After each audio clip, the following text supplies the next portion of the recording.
नमस्कार, आपका स्वागत है जस्ट हिंदी में। मैं हूं आपके साथ राशि और अब वक्त हो चला है कुछ अच्छी खबरों का। तो आइए बढ़ते हैं आज की पहली गुड न्यूज की ओर। 11 जुलाई को जब आप सोने की तैयारी कर रहे थे, उसी दौरान आपकी जेब पर असर डालने वाली एक बड़ी बैठक चल रही थी। देर शाम जीएसटी काउंसिलिंग की 50वीं बैठक खत्म होने के बाद कई बड़े फैसले सामने आए हैं। जीएसटी बैठक के फैसलों के बाद कुछ चीजें सस्ती हो गई हैं तो कुछ चीजें महंगी। कुछ पर जीएसटी दरों को बढ़ाया गया है तो कुछ पर राहत मिली है। जहां एक और चीजों के दाम बढ़े हैं, वहीं काफी चीजें सस्ती होने से एक बड़ी राहत मिली है। आइए आगे जानते हैं कि क्या कुछ सस्ता हुआ है। जीएसटी काउंसिल के फैसले के बाद सिनेमा हॉल में खाने पीने का सामान सस्ता हो जाएगा। कैंसर की इंपोर्टेड दवा पर आईजीएसटी नहीं लगाने का फैसला लिया गया है। सैटेलाइट सर्विस लॉन्च सस्ता होगा। जीएसटी काउंसिल ने निजी ऑपरेटरों द्वारा जीएसटी उपग्रह प्रक्षेपण सेवाओं में छूट दी है। कच्चे और बिना तले हुए स्नैक पैलेट्स पर जीएसटी 18% से घटाकर 5% कर दिया गया है। मछली में इस्तेमाल होने वाले पेस्ट पर जीएसटी 18% से घटाकर 5% किया गया है। आर्टिफिशियल जरी धागे पर जीएसटी 12% से घटाकर 5% किया गया है। एलडी स्लैट पर जीएसटी 18% से घटाकर 5% किया गया है। अब आगे बात करेंगे भारतीय सेना की। भारत के पास दुनिया की चौथी सबसे शक्तिशाली सेना है। सबसे शक्तिशाली सेना के मामले में अमेरिका पूरी दुनिया में पहले स्थान पर है। रक्षा संबंधी डेटा रखने वाली वेबसाइट ग्लोबल फायर पावर की मिलिट्री स्ट्रेंथ लिस्ट 2023 में दुनिया के 145 देशों की सेनाओं की क्षमताओं का विश्लेषण कर रैंकिंग जारी की है। इसमें भारत ने चौथे स्थान पर अपना कब्जा बनाए रखा है। इस इंडेक्स में सबसे ताकतवर सेना के मामले में अमेरिका टॉप पर है। दूसरे नंबर पर रूस, तीसरे पर चीन और 5वें स्थान पर ब्रिटेन है। भारत ने चौथे स्थान पर अपना कब्जा बनाए रखा है। पिछले साल भी इस सूची में भारत चौथे नंबर पर ही था। 6वें पर दक्षिण कोरिया, 7वें पर पाकिस्तान, 8वें पर जापान, 9वें पर फ्रांस और 10वें स्थान पर इटली है। भारत में 14.44 लाख सक्रिय सैन्यकर्मी हैं, जो दुनिया में दूसरे नंबर पर है। भारत की तुलना में पाकिस्तान के सैनिक आधे से भी कम है। भारत के पास पैरामिलिट्री फोर्स भी पाकिस्तान से कई ज्यादा है। भारत की पैरामिलिट्री फोर्स में 25,27,000 सैनिक हैं। वहीं पाकिस्तान में इनकी संख्या सिर्फ 5 लाख है। भारतीय सेना के पास 4,500 टैंक और 538 लड़ाकू विमान हैं, जबकि चीन के पास 20 लाख सैनिक हैं। अमेरिका की पावर इंडेक्स वैल्यू 0.0712 है। रूस की वैल्यू 0.0714 है। वहीं चीन की वैल्यू 0.0722 है। भारत की बात करें तो इसकी रैंकिंग वैल्यू 0.1025। फ्रांस की राजधानी पेरिस में 14 जुलाई को होने वाले बेस्टिल डे परेड के लिए तैयारियां जोरों पर हैं। प्रधानमंत्री नरेंद्र मोदी को फ्रांस के बेस्टिल डे परेड में मुख्य अतिथि के रूप में आमंत्रित किया गया है। बुधवार को पेरिस में बेस्टिल डे परेड की रिहर्सल में भारत की तीनों सेना के वरिष्ठ अधिकारी शामिल हुए।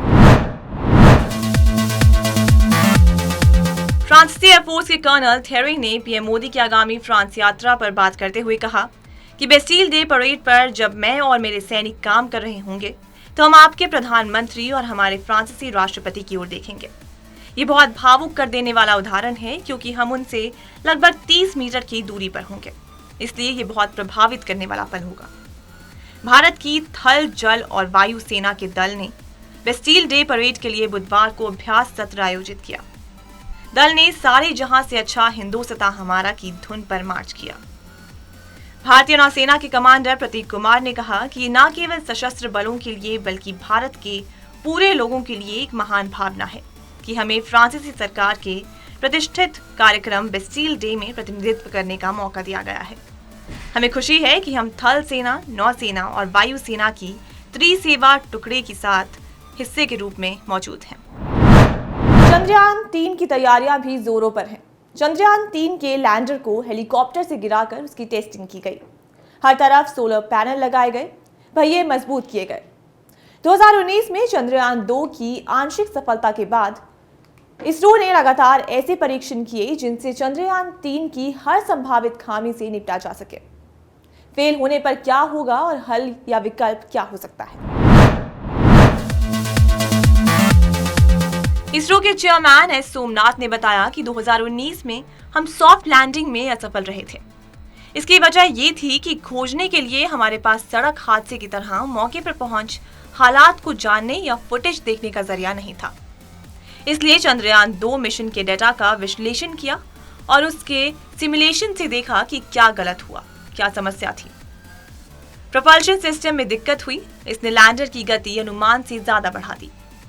लैंडिंग के दौरान लैंडर को लगातार धीमा होना था ताकि वो चांद की सतह पर बिल्कुल सुरक्षित उतर सके, क्योंकि लैंडर की गति घटने के बजाय बढ़ने लगी थी। इसलिए हमारा सॉफ्टवेयर उसे नियंत्रित नहीं कर पाया। संपर्क में रहने के लिए नियंत्रण सीमित था। सेंसर खास पैरामीटर तक ही सेंस कर सकते थे, इसलिए फेल हो गए। मॉडल रिकी वैलेरी कोले ने मिस नीदरलैंड 2023 का खिताब अपने नाम कर लिया है। दिलचस्प बात यह है कि रिकी ये खिताब जीतने वाली पहली ट्रांसजेंडर मॉडल है। इतिहास में ऐसा पहली बार हुआ है कि किसी ट्रांसजेंडर महिला को ताज पहनाया गया।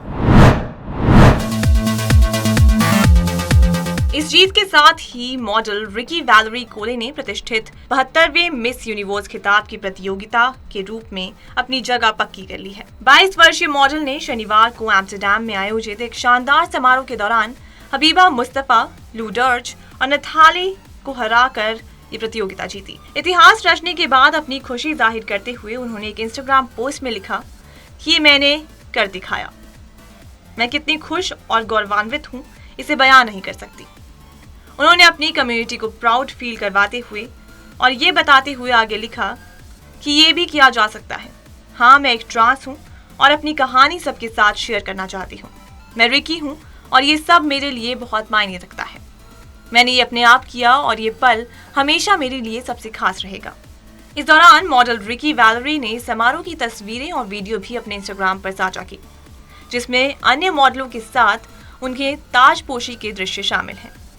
बता दें कि कोले किसी राष्ट्रीय सौंदर्य प्रतियोगिता में भाग लेने वाली दूसरी ट्रांस महिला है। 2018 में एंजेला पोन्स ने मिस स्पेन का ताज पहन इतिहास रचा था। रिपोर्ट के अनुसार मॉडल रिकी वैलेरी का जन्म वेडा शहर में एक बायोलॉजिकल मेल के रूप में हुआ था। भारत में गरीबी तेजी से घटी है और ये बात हम नहीं, पॉवर्टी इंडेक्स में भारत को हासिल हुई शानदार उपलब्धि के बाद कह रहे हैं।